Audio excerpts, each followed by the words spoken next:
प्राचीन नगर में बहुत ही प्रसिद्ध और महान महात्मा रहते थे। महात्मा एक बार उनके शिष्यों के साथ सैर पर निकले।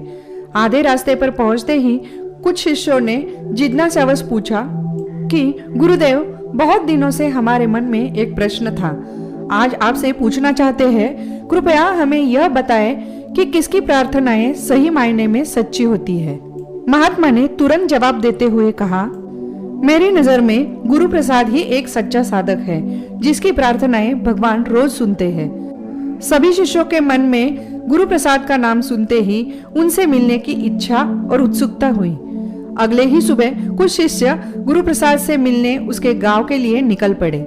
जब उन्होंने देखा कि गुरु प्रसाद एक साधारण सा किसान है, तो शिष्यों के मन में थोड़ी आशंका पैदा हुई।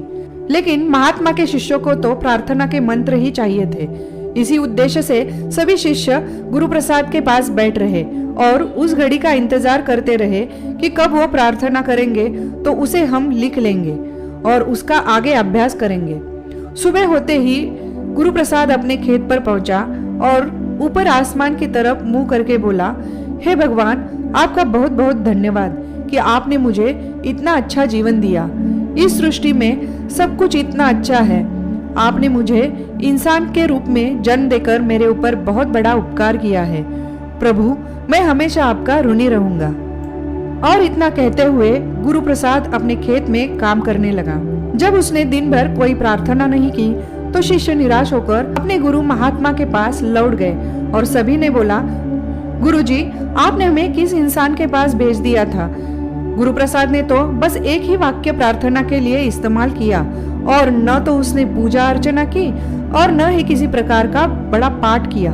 महात्मा मुस्कुराते हुए बोले, बच्चों, जब किसी व्यक्ति का संपूर्ण जीवन ही एक प्रार्थना बन जाता है तो उसे किसी प्रकार का बाहरी दिखावा करने की आवश्यकता ही नहीं पड़ती। सच्ची प्रार्थना तो मनुष्य के अंदर जन्म लेती है और वह मनुष्य के विवेक पर प्रकाश डालती है और आगे वही ऊपर वाले भगवान, ईश्वर या कहे परमात्मा तक पहुंचती है। मित्रों, हमारे ईश्वर प्रार्थना के नहीं बल्कि प्रेम के भूखे हैं। उनके लिए हमारे मुंह से निकले प्रेम के 2 शब्द भी उन्हें प्रिय है। किसी प्रकार का ढोंग जब हमारे अंतर्मन को बहुत खराब लगता है तो उस ईश्वर को कितना खराब लगता होगा जिसने हमें बनाया है। उसे बड़े बड़े मंत्रों, पूजा पाठ, उपवास, व्रत की आवश्यकता नहीं।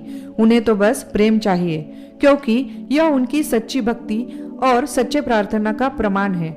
इसलिए दिन में बस एक बार उस ऊपर वाले को अपने अनमोल जीवन के लिए धन्यवाद जरूर कहिए और बस अपना कर्म करते जाइए, क्योंकि अंतर्मन से निकला एक छोटा सा शब्द भी सच्ची प्रार्थना है।